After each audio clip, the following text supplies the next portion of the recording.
So if you're only getting 2 to 3 appointments every single week, or perhaps maybe one of the week you have like 10, 15 appointments, and then the next week you go back down to 0, well then in this video I'm going to help you solve that problem to never ever run out of appointments, or at the very least have appointments, at least 6, 7, 8 appointments a week consistently, okay? And so this is going to be the same strategy that I'm going to share with you that I have personally done when I was an advisor, when I was at 22, 23 years old, that earned me nearly $500,000 in those 2 years, while studying full-time at my university. Okay, so this video is going to cover that, and I hope this will be helpful for you. Okay, so let's talk about like the first thing, right? Like the first thing is that, when it comes to like getting appointments, like one of the biggest problems is that, okay, I run out of appointments, I don't seem to be able to get there. Sometimes I have, sometimes I don't, etc., right? Now, the thing here is that putting aside the know-how, putting aside the strategy or like the tactical stuff of like, okay, how do you do the cold call? How do you reach out to people on IG or even Facebook, for example? Putting that aside, like I found that those things aren't really like the biggest reason or like why people don't get appointments, right? Now, the biggest one is that they don't even set aside time to prospect, okay? And so the first rule of thumb, and this is something that I've done personally myself, right, in the past, is that every day I'll spend 3 to 4 hours just prospecting, okay? Literally just prospecting. Right now, the golden rule, after I've been through training and coaching some other advisors that we had over the years, is that I found that 4 hours is like, if you first start off, or if you're having like 1, 2 appointments a week, etc. Generally speaking, I would say like I would even put like a guideline, right, or a rule, which is like the 4-hour rule. Okay, and basically the first thing is that every day you want to make sure that you at least prospect 4 hours, like every single day, Monday to Sundays if you can, or Monday to Saturdays, doesn't matter. Just make sure you prospect 4 hours every single day. And this is what I call the 4-hour rule. And the thing here is that, okay, maybe at this point in time you might be thinking, okay, but Ben, I have no freaking idea. I probably, even if I tried, even if I set the time aside, I might just be able to do 1 hour prospecting. What the hell am I going to do for the next 3 hours, right? Okay, don't worry, I'll cover that in the second point, right? But the first one is you must make sure that you always have a 4-hour block. Right now, of course, it could be 2 hours in the morning, 2 hours at night, whatever that suits you according to your schedule. Maybe some of you are parents and babies, whatever, right? But the whole point is that you at least want to really go for like 4 hours every single day, okay? And like it sounds so simple, but here's the thing, right? The thing here is that when you come to the advisory space, okay, you start to realize that you have a lot of distraction that comes in over time, right? Maybe you have, and like you think about it, right? You have like clients texting you saying they want to make claims, etc. You have your team meetings, and then after that you have your manager asking you to do X, Y, Z, and then guess what? You're gonna have conventions, right? That your company pays like brings you overseas because you qualify, and then you're also gonna have your own holiday trips. Okay, and then maybe some days you're falling sick, okay, and then someday you go for a course, and things like that, right? Like the thing is that there's so many things that comes into your life on a daily basis where it distracts you from actually doing the most important thing that you can ever do, which is to actually prospect, right? Because if you really just think about it, okay, I can't. Okay, let me just like erase this, right?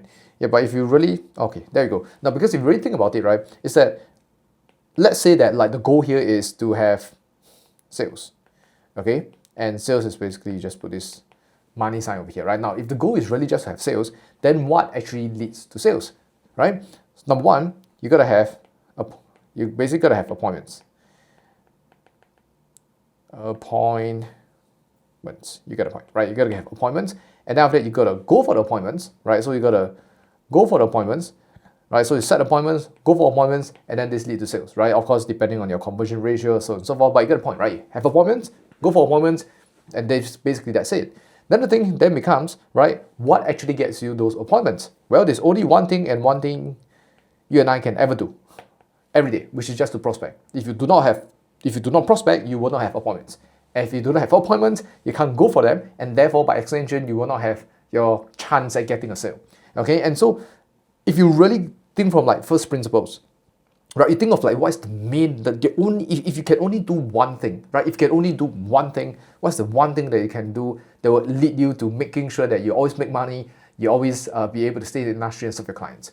It just goes back to prospecting, right? And so hopefully this is just to really kind of emphasize a little bit on like why prospecting is so important, because that's the only thing that actually matters. Like if you look back at the things I drew just now, right? Your clients, the team, the manager, etc., like those things aren't as important as prospecting. Okay, of course, caveat, right? Like your client passed away and then, or enter hospital, is emergency. Of course, you gotta like tend to that, right? But that being said, it's not as if you're gonna have a client that dies every day. Hopefully not, okay? But you get the point. So make sure that at the very day, every day at the very least, we want to spend 4 hours prospecting. At least that's what I've done, right? And later on, I'll share with you kind of like my routine or like my schedule later on. Okay, so 4-hour rule, right? And so this is where, you'll be thinking, okay, so Ben, what the hell am I going to do during the 4 hours, right? Very simple. So I call this the call 5, right? I call this the call 5. And essentially, there's going to be 5 things that you can do every single day during the 4-hour block, right? So that you can get more appointments, okay? And so the first thing here is that you can do warm outreach. Okay, warm outreach. And of course, it could be warm / semi-warm market, right? And of course, at least like the way we define warm or semi-warm market or semi-warm market, right, are basically acquaintances or friends or people who you might have spoken to once or might kind of know, maybe like 10 years ago that you kind of know, but you never really have, haven't really been speaking much over the last few years, etc. These are what we call warm to semi-warm market, right? And then of course you have your hot market, and this is where are people that you, not just your best friends or your family, but also people who hang out frequently as well, right? Think of it about like people that are pretty much close to you. Okay, and so you have warm outreach, right? And then the second one, guess what? You have like cold outreach, right? Or cold outbound, whatever you call it, right? Or you call it cold outbound, right? And so this is typically, you could say like cold calls is one of them for sure. Road shows could be as well. But generally speaking, at least for us, right? Like because we don't really deal with like traditional methods anymore. Like the way that at least we do it, or we define like cold outbound, is basically using, let's say, emails, LinkedIn, Facebook, Instagram, for example, right? And then we reach out to cold prospects, right? Strangers, complete strangers, right? And reach out to them, offering our service and seeing whether is that something, or can we even establish a conversation to begin with, right? So it could be like warm outreach, and then it could be cold outbound, right? So these are basically the 2 things. Now, these 2 are the most important ones. And then number 3, then you want to have the third activity is actually going back to existing clients, right? And so the thing about going back to existing clients here is that, essentially doing one of 2 things, right? Like the first one is, of course, you want to get appointments, and appointments leads you to those few things, right? Either you can cross-sell, upsell more, you can get referrals from them, or you can get a testimonial from them later on, right? Which obviously, if you post it on your social media, etc., then it helps you with your, with getting more clients later on, right? So that's the thing with like going back to existing clients, right? There's only those 3 things you can have, and more often than not, you probably want to do cross-sell, upsells, etc., right? But here's the key thing, right? Is that when you text your existing clients, when you talk to them, when you have a call with them in the morning, afternoon, whatever, the thing here is that you might not always be able to get like the cross-sell or upsell. You might not always be able to get like the review appointment immediately, right? Because maybe they just purchased, maybe, they're sick and tired of you reaching out to them every time and just to get an appointment to sell them something or get them to buy something, right? And so if you don't get appointments with or from them, then what you're really doing, then you are we are nurturing, right? And nurturing basically means you're generating what we call this beautiful term, okay, called goodwill, right? And goodwill essentially is like, think of it as social equity, right? It's like when you help someone out, when you do them a favor, right, you kind of gain a little bit of like credits, right? Where in the future, maybe when you ask this person for help later on, this person are willing to kind of like give you their help or give you their support purely because like you have done or you have helped them in the past as well, right? And so this is basically what goodwill, right? Goodwill to us, or to me especially, is like goodwill is like a social, it's a currency, right? It's like Singapore dollars, it's basically money, right? And money could be in different forms, right? It could be gold, it could be the United States dollar, it could be Japan yen, it could be ringgit, it could be SGD, etc., right? And then goodwill is also money. It's just like it's a different currency that you can exchange into money later on. And so These are the three main things, right? Like if you can't get appointments, and I think the nurturing obviously also kind of applies to your warm and your cold market, right? Because if you reach out to them and they say, hey, no, it's not now, yada yada, right? Or maybe not, again, not every time you always get an appointment. And some of the things is like you gotta put in the work to create the goodwill so that the goodwill can be exchanged into appointments.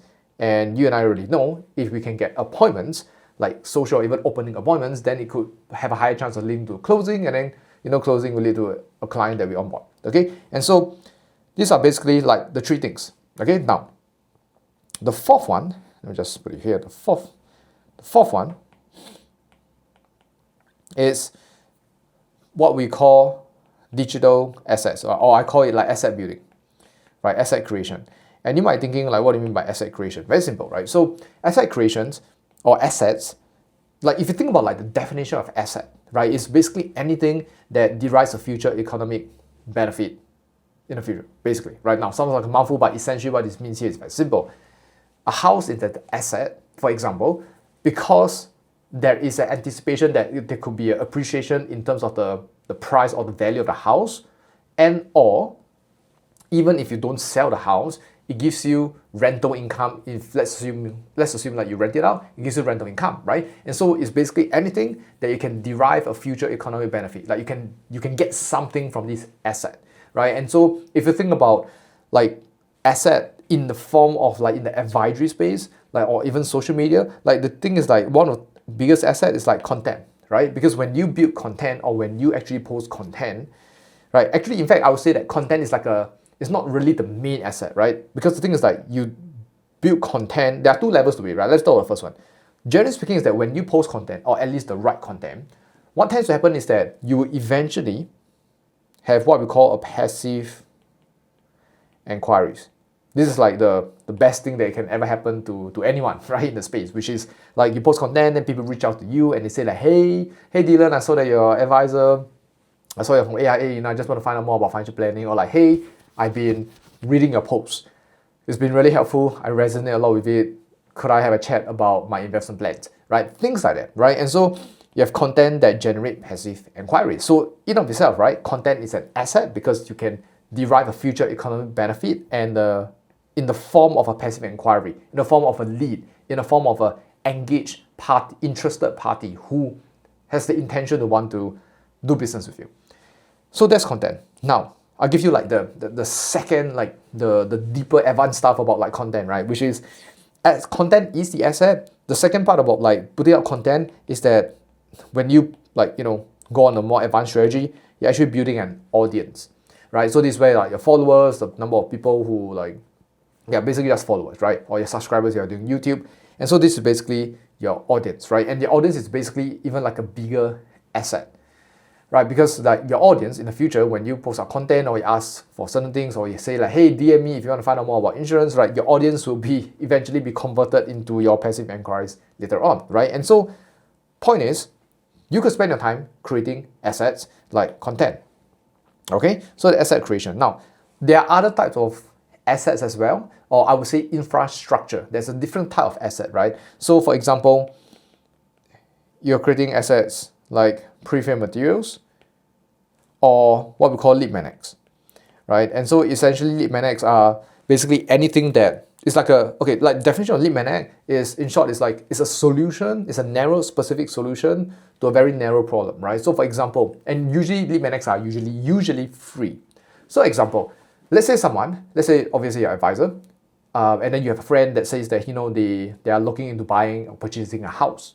Okay, now the thing here is that you can't sell a house because you're not a realtor, nor do you earn commissions from recommending them to buy a house. So that said though, but they have a problem when it comes to purchasing a house because they're not sure exactly how much renovation, how much money they need to down pay, etc., etc. So guess what? You provide them a lead magnet, and the lead magnet will be either in the form of is a calculator that you create from scratch. It could also be, let's say, a service, right? And so this is where typically, or consultation, so to speak. It's like, hey, I know you're going to buy a house, etc.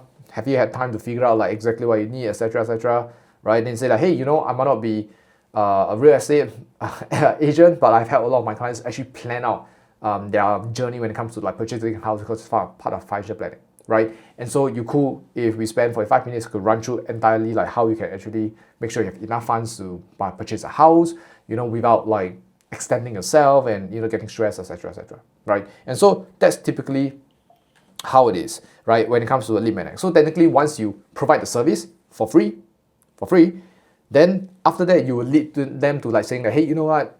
That's one part of like, buying a house. Have you looked at their finances? Maybe when you purchase a house, your income is even more important, so you got to buy insurance, etc. Right? So it's kind of like a leading to the sale part later on, or like into your solutions later on, right? And so these are like lead magnets that typically happens, right? And so I think people are catching up with it now, where they do a lot of guides, calculators. I would say that even a webinar or like a one-to-one strategy consultation that is you do for free without any selling is also considered like a lead magnet, right? And so these are things that you can do on a daily basis as part of your 4-hour block, where you either do content or you create assets, right? Like a pre-framed materials, on even like lead magnets as well. And sometimes you can have infrastructures like perhaps creating a Telegram channel, right? Or making sure that, okay, your WhatsApp broadcast leads are done well, or maybe certain automation, so on and so forth, right? And so this is what we call like asset creation, right? And so far, think about it, right? So far in the 4-hour block, you can do warm outreach, you can do cold outreach, you can do existing clients, and then after that, you can also create assets, right? And I think one of the things I want to say at this stage, right, is that when it comes to prospecting / some other people call it like marketing themselves, it's the whole goal, right? Like in the most simplest form of prospecting, the whole goal is how can we let more people know about us? Like that's the most fundamental thing, right? It's like during the 4 hours, how can I do things that let more people know about us? And so if you reach out to warm outreach, you're letting people know about you. If you do cold outbound, you're letting people know about you as well. Same thing with existing clients. And if you go back to asset creation, let me create content.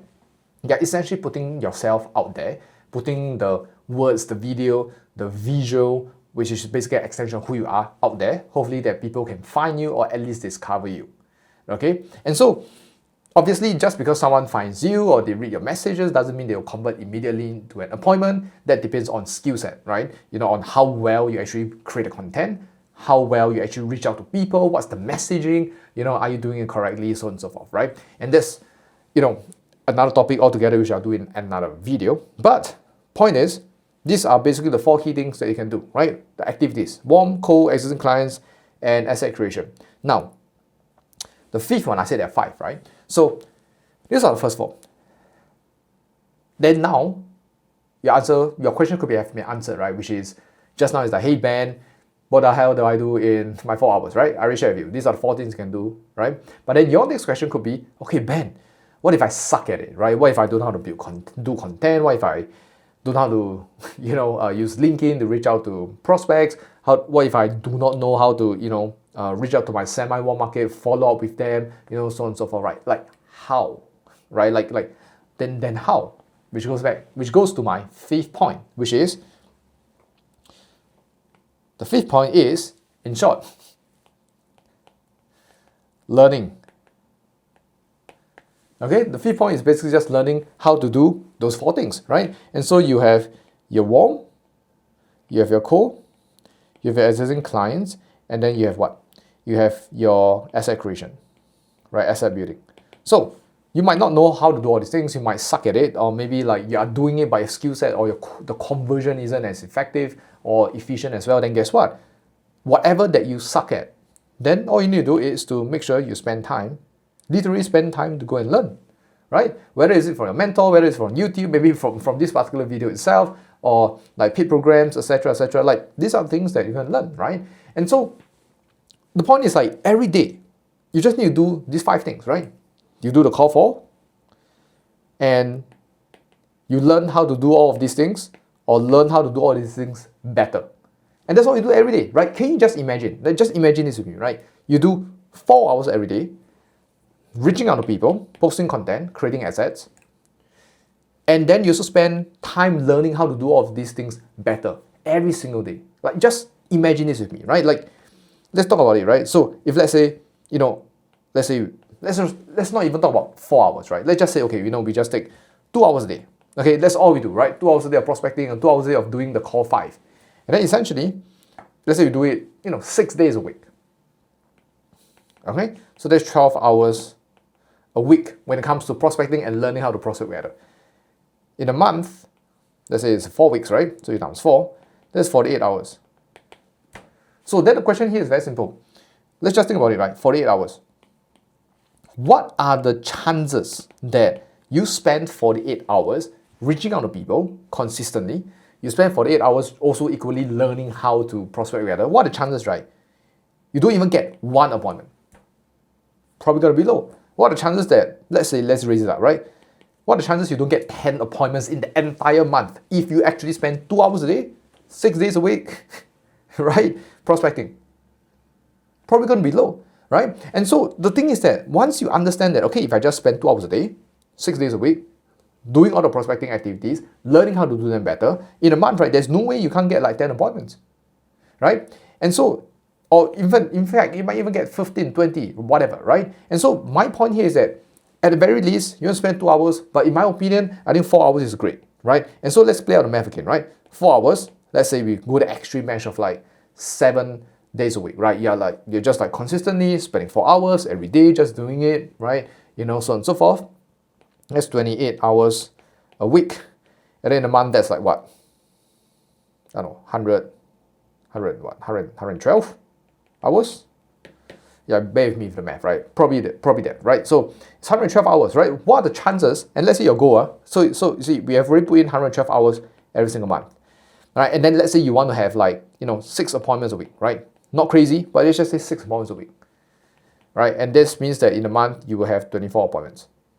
Okay, what are the chances that you prospect and learn how to prospect and you spend 112 hours and you don't get 24 appointments? It's probably going to be low, right? 112 solid hours is a lot of time. There's almost literally no way you couldn't figure out how to get 24 appointments, which is just 6 appointments a week, which is just 1 appointment a day.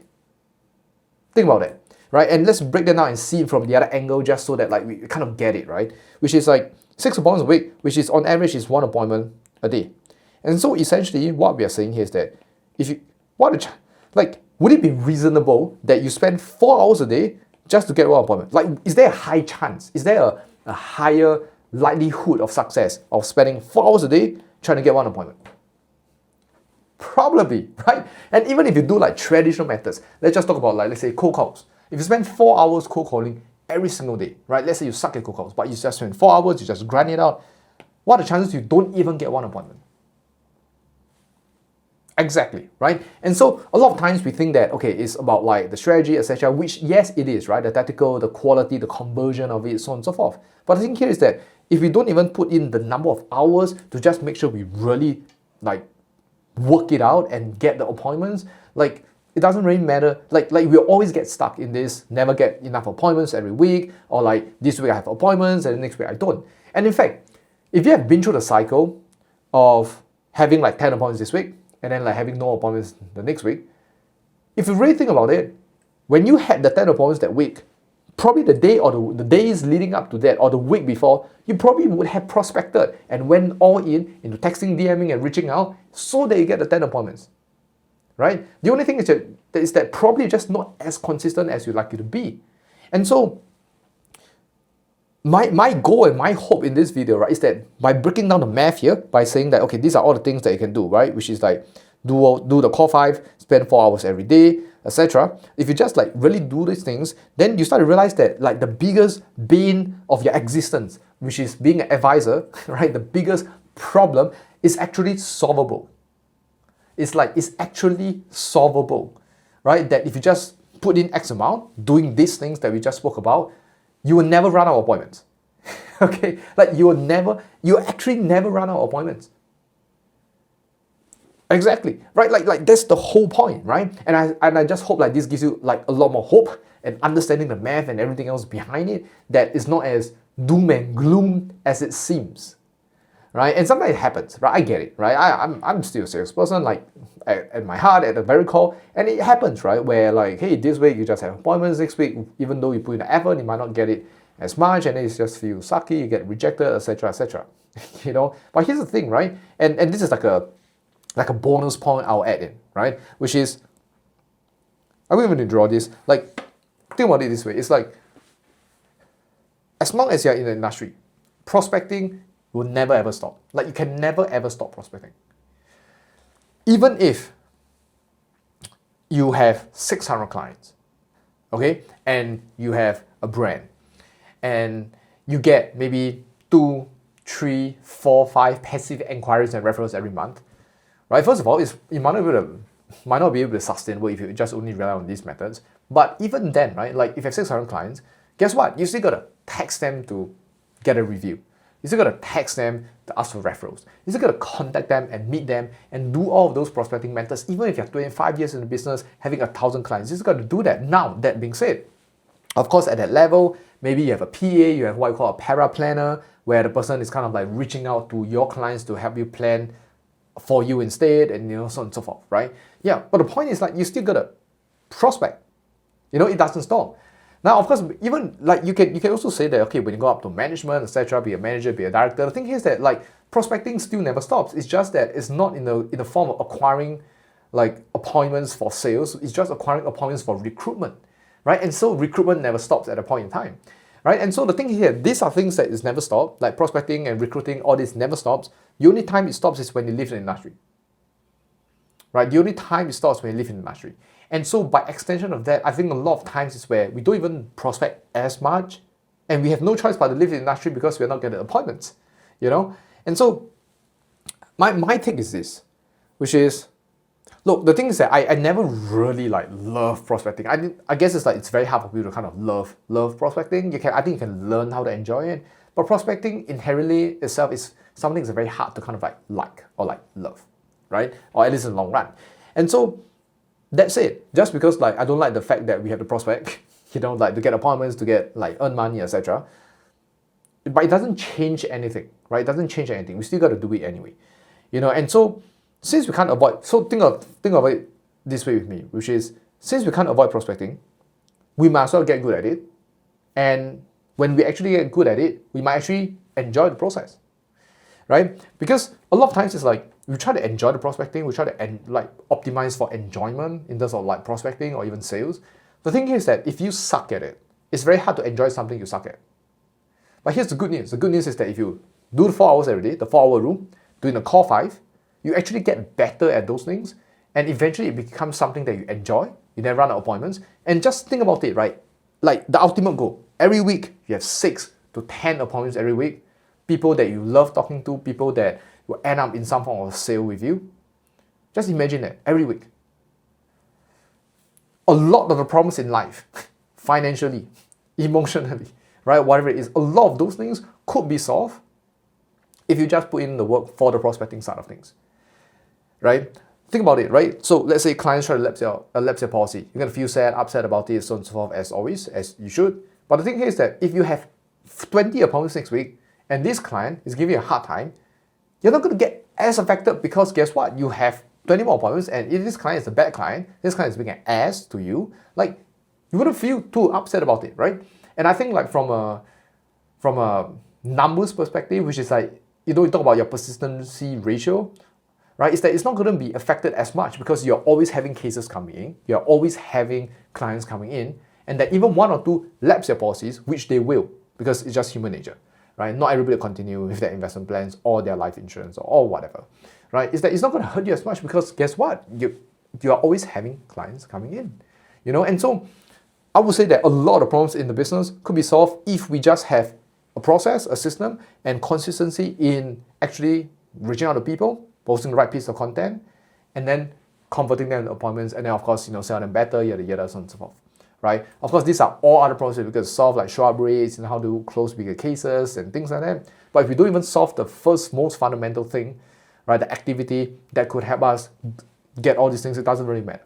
Okay, and so this is basically it, right? And so just to recap, right? Number 1, make sure you always block out 4 hours every single day, non-negotiable. I prefer to do it in the morning.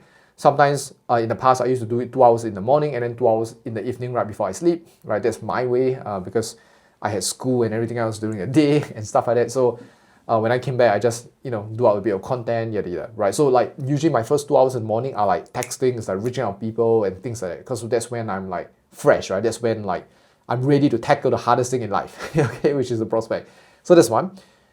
Then in the evening, then it's like, okay, then I'll just do like content along the way, right? Posting Instagram stories, posting on the newsfeed. And the reason for that is a lot easier because I've been through the day, I've been through experiences, and then like me creating content was just more of a reflection, documenting my experience for the day, the lessons I've learned along the way as well.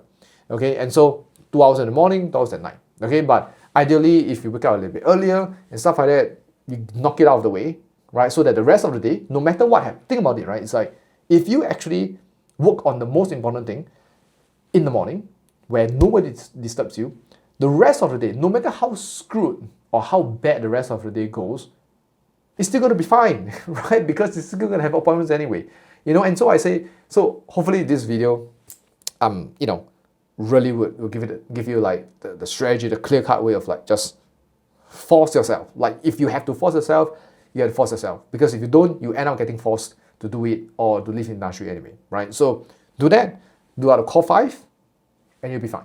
Okay, so hope this video is helpful, and I'll see you in the next one.